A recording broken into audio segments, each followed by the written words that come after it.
भगवान बुद्ध ने स्वयं ही भिक्षुओं को बताया है कि वे उनसे भिक्षु के रूप में क्या अपेक्षा करते हैं।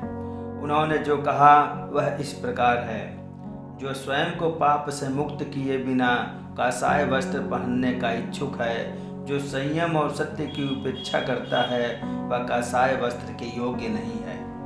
किंतु जिसने स्वयं को पाप से परिशुद्ध कर लिया है, कुशल धर्मों का संचय कर लिया है, जो संयम और सत्य से युक्त है, वही काषाय वस्त्र धारण करने का अधिकारी है। एक आदमी केवल इसलिए भिक्षु नहीं कहला सकता क्योंकि वह दूसरों से भिक्षा मांग कर खाता है। जो धम्म को पूर्ण रूप से ग्रहण करता है वही भिक्षु है, वह नहीं जो केवल भिक्षा मांगता है। जो बुराइयों से परे है, जो ब्रह्मचारी है, जो सावधानी पूर्वक संसार में विचरता है, वही यथार्थ में भिक्षु कहलाता है। न केवल अनुशासन एवं व्रत प्रतिज्ञा से, न अधिक अध्ययन से, न ही समाधि से, न अकेले सोने से विमुक्ति को प्राप्त किया जा सकता है। इसे सांसारिक सुखों में लिप्त व्यक्ति नहीं जान सकता। हे भिक्षु, जिसने तृष्णा का विनाश कर डाला वही इसे प्राप्त कर सकता है। जो भिक्षु वाणी को संयत रखता है, जो बुद्धिमानी पूर्वक और शांति पूर्वक बोलता है, जो धम्म के अर्थ को समझता है, उसकी वाणी मधुर होती है। जो धम्म में स्थित होता है, जो धम्म में आनंदित रहता है, जो धम्म पर ध्यान करता है, जो धम्म का अनुसरण करता है, ऐसा भिक्षु कभी सद्धम्म से पतित नहीं होता। जो कुछ भी उसे प्राप्त हो वह उसे तुच्छ नहीं समझता, न ही वह दूसरों से ईर्ष्या करता है। जो भिक्षु दूसरों से ईर्ष्या करता है उसे कभी चित्त की शांति प्राप्त नहीं होती। जो भिक्षु थोड़ा मिलने पर भी उसका तिरस्कार नहीं करता, जिस भिक्षु का जीवन पवित्र तथा प्रमाद रहित है, देवता भी उसकी प्रशंसा करते हैं। जिसकी नाम रूप में तनिक भी आसक्ति नहीं है, जो किसी वस्तु या व्यक्ति के न रहने पर शोक नहीं करता, यथार्थ में उसे ही भिक्षु कहा जाता है। जो भिक्षु करुणापूर्वक व्यवहार करता है, जो बुद्ध के शासन में प्रसन्न है, वह निर्वाण को प्राप्त करेगा। यह ऐसा सुख है जो स्वाभाविक प्रवृत्ति के त्याग से प्राप्त होता है। हे भिक्षु, इस जीवन रूपी नौका को हल्का कर दे। हल्का कर देने से इसकी गति तेज हो जाएगी। राग और द्वेष के बंधन को काट देने से तुझे निर्वाण प्राप्त होगा। 5 बंधनों को काट दे, 5 को छोड़ दे, 5 से ऊपर उठ जा। एक भिक्षु जिसने 5 बंधनों से स्वयं को बचा लिया है वह उद्यतीर्ण कहलाता है, अर्थात बाण से बचा हुआ।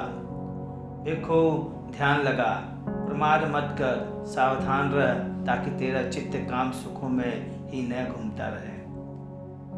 बिना प्रज्ञा के ध्यान नहीं और बिना ध्यान के प्रज्ञा नहीं। जिसमें ध्यान है और प्रज्ञा है वही निर्वाण के समीप है। भिक्षु जब अपने एकांतवास में प्रवेश करता है, जब उसका चित्त शांत होता है और जब उसे सद्धम्म का स्पष्ट साक्षात्कार होता है तो उसे दिव्य सुख का अनुभव होता है। और एक बुद्धिमान भिक्षु के लिए यही श्रेष्ठ शुभारंभ है। इंद्रिय संयम, संतोष प्रति मोक्ष के नियमों का पालन। वह श्रेष्ठ पवित्र जीवन वाले अप्रमादी मित्रों की संगति करता है। उसे भिक्षा पर निर्भर रहना चाहिए, उसे अपने कर्तव्य पालन में निपुण होना चाहिए, तब वह प्रीति प्रमुदिता की बाहुल्यता में दुख का अंत कर सकेगा। हे भिक्षु, अपने को स्वयं जागृत कर, अपनी परीक्षा स्वयं कर। इस प्रकार स्वयं सुरक्षित रहकर और ध्यानी होकर तू सुखपूर्वक रह सकेगा। क्योंकि तू अपना स्वामी आप ही है, तू स्वयं अपनी शरण है, इसलिए अपने आप को उसी तरह काबू में रख जिस प्रकार व्यापारी अच्छे घोड़े को काबू में रखता है। जो भिक्षु जिज्ञासा में आनंदित रहता है और जो विचार शून्यता से डरता है, वह आग की तरह अपने छोटे बड़े सभी बंधनों को जलाता हुआ बढ़ता है।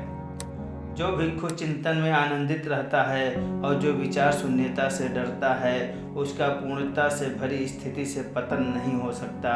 उसे निर्वाण के समीप ही जानो। गौतम बुद्ध के श्रावक सदैव जागरूक रहते हैं, उन्हें दिन रात बुद्ध का ध्यान रहता है। गौतम बुद्ध के श्रावक सदैव जागरूक रहते हैं, उन्हें दिन रात धम्म का ध्यान रहता है।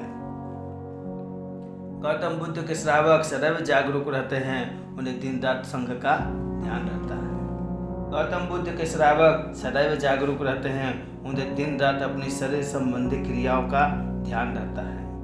गौतम बुद्ध के श्रावक सदैव जागरूक रहते हैं, उन्हें दिन रात करुणा का ध्यान रहता है। गौतम बुद्ध के श्रावक सदैव जागरूक रहते हैं, उन्हें दिन रात विपश्यना भावना का ध्यान रहता है। संसार का त्याग करना, भिक्षु बनना कठिन है। संसार में आनंदित रहना भी कठिन है।